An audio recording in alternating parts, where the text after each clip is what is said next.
2 de febrero. La presentación del Señor. La ley de Dios dada por Moisés al pueblo de Israel especificaba que la mujer, después del parto, continuaba por cierto tiempo en un estado que la ley llamaba impuro, y ordenaba que durante ese período no debía mostrarse en público ni tocar nada consagrado a Dios. 40 días después del nacimiento de un hijo y 80 días después del nacimiento de una hija, la madre debía dejar a la puerta del tabernáculo o del templo un cordero y una paloma. El cordero, destinado a ser consumido por el fuego, simbolizaba el reconocimiento de la soberanía de Dios y se ofrendaba en acción de gracias por el feliz alumbramiento. El ave se ofrecía en sacrificio para purificación del pecado. Consumado el sacrificio, la mujer quedaba limpia de la impureza legal. En el caso de gente pobre, no se requería un cordero, sino 2 palomas o tórtolas. Habiendo sido nuestro Señor concebido sin mancha de pecado por obra del Espíritu Santo, y en vista de que María, su madre, había permanecido virgen, es evidente que a ella no le correspondía esta disposición de la ley. Sin embargo, a los ojos del mundo, le obligaba el mandato y con toda humildad, María se sometió a todos los requisitos de la ceremonia tradicional. También su piedad y su deseo de honrar a Dios con todos los ritos prescritos la impulsaron a este acto de religión, y como era pobre, hizo la ofrenda de 2 tórtolas. La visita de Nuestra Señora al templo con este objeto la conmemora también la Iglesia con la bendición de la mujer después del parto, comúnmente llamado churchin o la sacada. Este rito cristiano no contiene ningún concepto de purificación, puesto que el engendrar honorablemente y dar a luz un niño no es causa de ninguna mancha. En este día se conmemora un segundo gran misterio, la presentación de nuestro Redentor en el templo. Además de la ley que obligaba a la madre a purificarse, había otra que ordenaba ofrecer a Dios al primogénito, aunque posteriormente podía ser rescatado mediante cierta suma de dinero. María cumplió también estrictamente con todas estas ordenanzas. Permaneció 40 días en su casa, sin dejarse ver, absteniéndose de entrar al templo y de participar en las ceremonias del culto, aun sabiendo que ella era templo vivo de Dios. El día de su purificación caminó varios kilómetros hasta Jerusalén. Con el Redentor del mundo en brazos, hizo sus ofrendas como acción de gracias y para su expiación. Presentó a su Hijo, por manos del sacerdote, a su Padre Celestial, lo rescató con 5 shekels y lo recibió de nuevo en sus brazos, hasta que el Padre volviera a reclamarlo. Es claro que el caso de Cristo no estaba previsto en la ley. Si el Hijo del Rey, como dice San Hilario, a quien le correspondía heredar la corona, estaba exento de la servidumbre, ¿cuánto más estaría Cristo, que era el Redentor de nuestras almas, exento de cualquier ley por la cual debería ser redimido? Sin embargo, Él nos daría ejemplo de humildad, obediencia y devoción al renovar públicamente la propia oblación al Padre, como Él lo había hecho en su encarnación. Asimismo, el día conmemora un tercer misterio, el encuentro de Simeón y Ana con el niño Jesús y sus padres, a las puertas del templo. El bendito Simeón recibió en sus brazos al que reconoció como el objeto de sus anhelos y alabó a Dios por la felicidad de contemplar al esperado Mesías. Predijo el martirio doloroso de María y anunció que serían salvos todos los que creyeran por medio de Cristo. La profetisa Ana también compartió el privilegio de reconocer y adorar al recién nacido Redentor del mundo, que no podía ocultarse a los que lo buscaban con sencillez, humildad y fe ardiente. A no ser que lo busquemos con estas disposiciones, no se manifestará a nosotros, ni nos dará sus gracias. Cuando Simeón miró a su Salvador, ya no deseó seguir viendo la luz de este mundo. No fue sino en épocas recientes, cuando tuvimos noticias sobre la fecha en que comenzó a celebrarse esta fiesta. Un descubrimiento hecho en Arezzo, en 1887, reveló la existencia de una descripción, hasta entonces desconocida, del ceremonial que se observaba en Jerusalén, aparentemente, en la última década del siglo IV.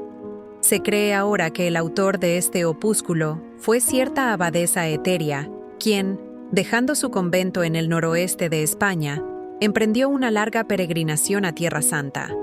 A su vuelta escribió una detallada relación de sus experiencias. En el curso de la narración, nos entera de que la fiesta del nacimiento de Nuestro Señor en el Oriente, establecida por entonces el 6 de enero, junto con la Epifanía, se celebraba de manera especial en Jerusalén, en la iglesia de la Anástasis, Resurrección. Eteria agregó detalles acerca de las ceremonias, que continuaban durante la octava, y después decía: por cierto que el día 40 después de la Epifanía se festeja con mucha solemnidad y se organiza procesión a la Anástasis, en la cual todos toman parte, y todo se hace en su orden y con el mayor regocijo, igual que en Pascua de Resurrección. Todos los sacerdotes, y después de ellos el obispo, predican siempre sobre el tema de aquel pasaje del Evangelio donde José y María llevaron al Señor al templo, a los 40 días de nacido, y cuando Simeón y Ana, la profetisa, hija de Fanuel, lo vieron. Los sermones tratan de las palabras que hablaron cuando miraron al Señor, y de la ofrenda que sus padres hicieron en el templo. Parece muy probable que fuera Jerusalén el lugar de donde la observancia de la fiesta se extendiese por todo el mundo oriental. Por ejemplo, ya en el año 540, o quizá mucho antes, la encontramos establecida en Éfeso con el nombre que aún lleva entre los griegos, el Hipapante, Iae, el encuentro de Jesús con Simeón.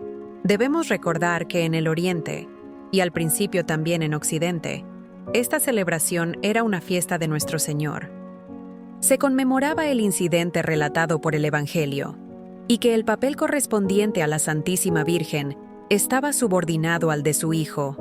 Es sorprendente encontrar que existen pruebas suficientes para afirmar que, desde época muy antigua, cuando menos desde el siglo V, se hacía en Palestina una procesión con velas en la fiesta del Hipapante. En la vida del abad Teodosio, escrita por Cirilo de Citópolis, se hace mención definida de dicha práctica, y estas alusiones se repiten. El hecho sugiere, cuando menos, la posibilidad de que alguna influencia oriental pudo haber introducido la costumbre en Roma y de allí a otras iglesias de Occidente. Por lo que se refiere al origen de las ceremonias que ahora se practican el día de la Candelaria, de candela o vela, hay que distinguir en nuestro rito actual dos elementos distintos. La misa y el oficio no están necesariamente relacionados con la bendición de las velas y la procesión subsecuente. Estos ritos siempre se realizan el 2 de febrero, mientras que la fiesta litúrgica puede ser trasladada. Lo mismo puede decirse en el caso de las Litaniae Majores del 25 de abril, fiesta de San Marcos.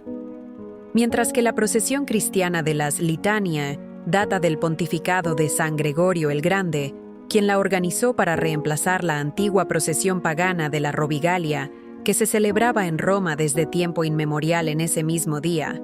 La fiesta de San Marcos fue introducida mucho más tarde. Sería bueno recordar el hecho de que las palabras litaniae, literalmente súplicas, en tiempos de San Gregorio el Grande y mucho después, se refería particularmente a la idea de una procesión, generalmente penitencial. El populacho romano estaba muy acostumbrado a tales procesiones religiosas en los tiempos del paganismo.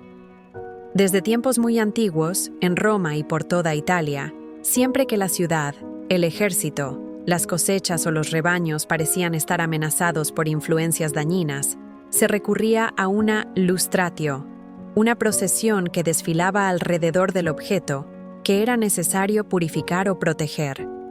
Las gentes llevaban con ellas a las víctimas que debían ser sacrificadas, y se iban deteniendo en ciertas estaciones para orar y sacrificar. Una lustratio particular, llamada la Rovigalia, se realizaba el 25 de abril y tenía por objeto, cuando menos originalmente, proteger las futuras cosechas contra el robigo o rubido, y la plaga del tizón. Esta comenzó sin duda, cuando en el corazón de Roma todavía se encontraban regiones cultivadas, pero se retuvo la costumbre, siguiendo siempre una ruta tradicional, aún después de que Roma se había convertido en una gran ciudad y se había perdido de vista el fin original de la ceremonia. Extirpar tales celebraciones populares es casi imposible, y cuando el pueblo aceptó el cristianismo, los papas y su clero obraron sabiamente al sustituir la lustratio con una procesión cristiana que seguía la misma ruta conocida y cantaba invocaciones y responsos que estrechamente correspondían a los que ahora encontramos en nuestra letanía de los santos. Por otra parte, la procesión de la Candelaria es penitencial. Hasta ahora, el sacerdote que preside usa capa pluvial morada y antaño, en Roma, el Papa no ocupaba su carruaje e iba descalzo, y tanto él como sus diáconos llevaban vestiduras negras. El escritor más antiguo que nos ofrece por primera vez una teoría sobre el origen de la procesión de la Candelaria es el venerable Beda. En su De Temporum Ratione, escrito alrededor del año 721, la describe como una versión cristiana de una lustratio, procesión con antorchas que desde los tiempos de Numa se realizaba en febrero. Esta es la más antigua de las hipótesis, seguidas por otras muchas, que dirigen la atención hacia la festividad pagana llamada Lupercalia, como fuente original de la fiesta de la Candelaria. La Lupercalia era un rito de fertilidad que se realizaba como una purificación simbólica de la tierra. Se sacrificaban cabras y perros, y después, los sacerdotes, llamados luperci, cortaban la piel de las víctimas en tiras y corrían desnudos por la ciudad, golpeando a todos los que encontraban, especialmente a las mujeres que se atravesaban en su camino para obtener la fertilidad. Esta celebración pagana se practicó por siglos, y en todos los antiguos calendarios que contenían el mes de febrero, el día 15 era el de la Lupercalia. Además, varios de los primeros escritores cristianos hablan de ella, denuncian y condenan semejantes ritos. Probablemente los primeros cristianos, con la idea de acabar con las prácticas paganas, trataron de proporcionar a las gentes de aquel entonces una celebración cristiana que sustituyera a la acostumbrada Lupercalia, sin las escenas de desorden y libertinaje que la caracterizaban. Tal vez por eso, se importó del Oriente la celebración del día 40, después de Epifanía, con su procesión de luces, ya que generalmente caía a mediados de febrero, y así coincidía con la censurable festividad pagana. En un período posterior, cuando el Aipapante comenzó a observarse litúrgicamente, con misa y oficio como fiesta de la Santísima Virgen, naturalmente se haría más notable la inconsistencia de observar el nacimiento de Cristo el 25 de diciembre y el encuentro con Simón el 15 de febrero. Como ya para entonces el recuerdo de la Lupercalia se había perdido, se trasladó la procesión de la Candelaria a la purificación de Nuestra Señora, el 2 de febrero, donde propiamente pertenecía. Hay 2 o 3 consideraciones que llevan a esta conclusión. En primer lugar, la mención más antigua de una procesión con velas nos viene, como hemos indicado, de las devociones en Jerusalén, practicadas desde antes del año 440 Pepis de Cristo, poco más o menos. En segundo lugar, no podemos ignorar el hecho significativo de que las más antiguas referencias a la celebración en Roma hablan de la fiesta, ya sea como el Hipapante, su título griego, o como la festividad de San Simeón. Es como la Natales di Simeonis, que aparece en el calendario de San Willibrordo y también en el antifonario de Pamelius. Asimismo encontramos ambos nombres en la referencia casual, que hace de tal celebración el Liber Pontificalis, compuesto bajo el pontificado de San Sergio Prima. En tercer lugar, sabemos ahora con certeza, gracias a las investigaciones de Dom H. Peillon, que los cánticos que todavía figuran en el antifonario romano y se cantan en la procesión de la Candelaria están tomados por entero de fuentes litúrgicas griegas. En el manuscrito que Dom Perignon identifica como el empleado principalmente por Pamelius para su edición del antifonario, las antífonas Ave, gratia plena y Adorna talamum tuum Sion están escritas, tanto en latín como en griego, con letras latinas. Es indudable que Dom Perignon esté justificado al considerar este manuscrito como copia de un documento más antiguo, que conserva con substancial fidelidad la costumbre de la Iglesia romana en la segunda parte del siglo VIII. Parecen dignas de confianza las siguientes conclusiones. La celebración de la presentación de Nuestro Señor en el templo sin duda comenzó en Jerusalén, más o menos en el siglo IV, caracterizándose por una procesión con antorchas o velas el día 40 después de la Epifanía, 15 de febrero. 2. La observancia se extendió a toda la Iglesia oriental en el curso de los siglos V y VI. 3.